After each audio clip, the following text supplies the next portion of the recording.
from a catering standpoint. So if you could go to meetup.com and check out check out the event, it's listed right there. Or again, just email us, let us know you're coming, because there are some confidentiality issues. You may not want somebody to know that you're going. If you're getting into the divorce process, you're not actually divorced.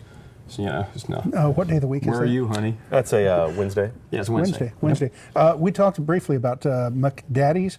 Is that was a phrase you used? Well, the McDads, I mean, that's kind of one of the things when I got divorced. It was I guess the way HelpForDaddy was founded, I was looking for help.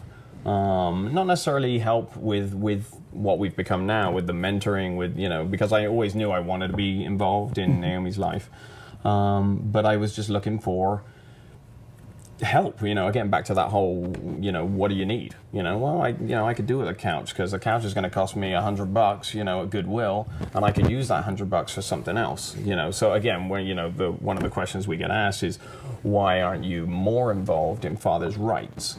The simple answer is, we're very supportive of the fathers' rights groups. There's plenty of fathers' rights groups out there. However, we found a niche that we fill that nobody else is filling, and that's where the rubber meets the road. It's the fathers' rights big group spectrum. The whole idea behind fathers' rights is very legislative. It's very changed. Bring a sense of equality about the whole divorce process. However, that's not going to help me this weekend. Eventually it will. Obviously the goal of every fathers' rights groups is to have a sense of equality, and bringing up, issues of custody and having that whole, joint thing. However, again, that may take years, and that's great, and that's a fantastic goal to have. However, it's not going to help me this weekend. I need to see my daughter this weekend, and I need to be able to do that by accomplishing these three things, and that's where we come in. We take care of the dirty work. Getting your hands dirty. Yeah, I mean, and it's very rewarding. Tell me about Heartbreak Hotel. Tell me about the idea of Heartbreak Hotel. Idea. Yeah, well, okay, so the Heartbreak Hotel was kind of the nickname we came up for this idea, and basically what it was started with, fathers are denied access to their children based on their inability to have what's considered a safe home. Now, we can argue back and forth, what is a safe home?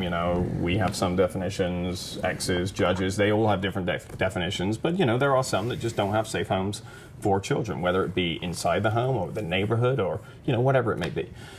So we came up with this idea, if you're being denied access for your children based on any number of reasons, we'll provide that for you. And again, this is kind of a down the road, bigger picture thing. We would take over a hotel or an apartment complex, and you could rent the room free of charge for the weekend or for whatever your scheduled time is. So you could go back to your ex or to the judge and just say, look, I got a place. It's safe. It's it's got separate rooms for the kids. It meets all the requirements that you're putting out there, and we'll take care of that. I'd like to chime in on this and say that's a very good idea. And actually, in my opinion, the state should provide the funding, because the state provides funding for women all the time, whether it is domestic violence or not. The women can go there. They pay little to no money, and who's paying for it? The state, and sometimes the federal government. And one of the issues and questions I've had for years, why isn't fathers granted a safe house too? And why doesn't the state and or the federal government provide the money for fathers? They are sometimes abused in domestic violence. It doesn't make any difference why they need it. And the country so far has done little on it. I know of some in California. There's one. I don't know where the funding comes from, but it's hard to find these things, whether you're on the internet or not. You'll find them for women. You're less likely and probably will not find them for men. Anything you want to add to that? I think you're exactly right, and that's where Simon touched upon is where we want to leave that. Going to the state and saying this is what needs to happen for dads, leaving that to the fathers' rights groups, and leaving us to find the private money to accomplish something like this. So we can say, you guys can turn and say, hey, look what these guys are doing with their own hard work and sweat and raising money to do this, and look what it's doing for these kids, and look what it's doing for these fathers. We need to change the legislation to get state funding for something like this, to make this not just this one place that these guys are doing. Sure.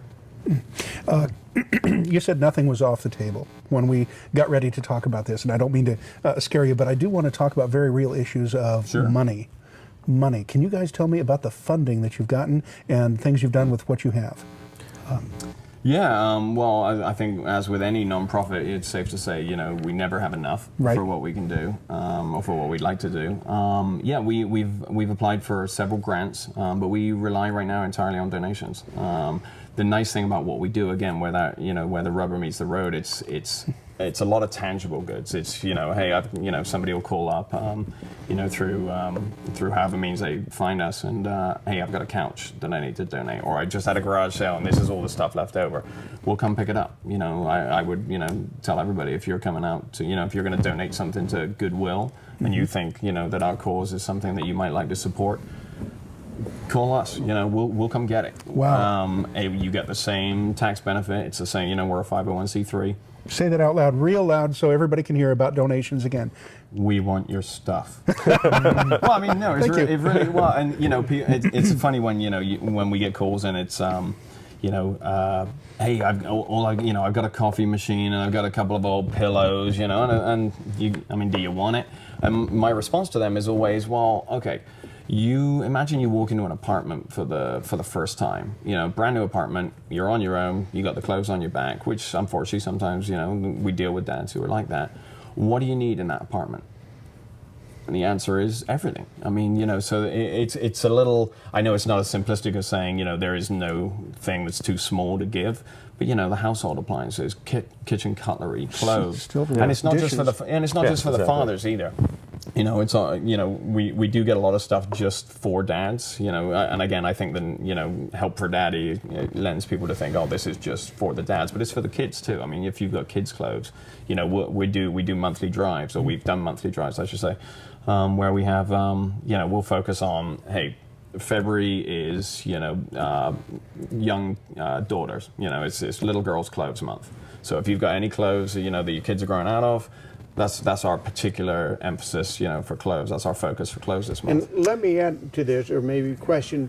That's not to say that you're not looking for money. Of course, you will accept money. So I'll go a step further and say, where can anyone who's watching or hears of you, where can they send money if they want to write a check and put it in the mail? Where can they send it? They can send it to our P.O. Box. It's P.O. Box 1138 in Lake Oswego. It's on the website. You can just go to HelpForDaddy.com, or to make it even easier, you can go to the same website, HelpForDaddy.com, and we have a little donate tab on there. You can get in there and click on.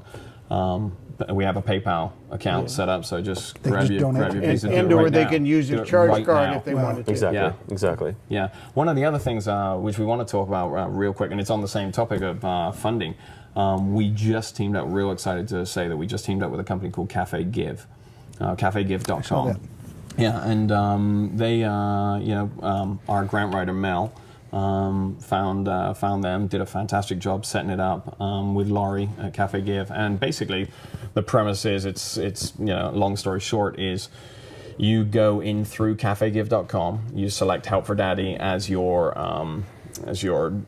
cause. Your cause of choice, and then you are directed to do your online shopping through Cafe Give. Now you might go to, let's say, Adidas. If you want some new shoes, you click on the Adidas link. It directs you to the Adidas page, adidas.com, just a regular, their regular website, and you can go ahead and buy whatever you're going to do. However, we get a percentage, and it'll show you what's on there of your price. You're paying the same price for what you get. Customers paying the same price. Yeah, same price, same shipping. There's all sorts of different ones, and it's not sort of we're not talking small retailers. I mean, everybody's on there. Adidas is on there. We've got Apple, iTunes is on there. Travelocity. I'm actually going to book my vacation next week doing the same thing. And again, you go to Travelocity, for example. You go to Travelocity.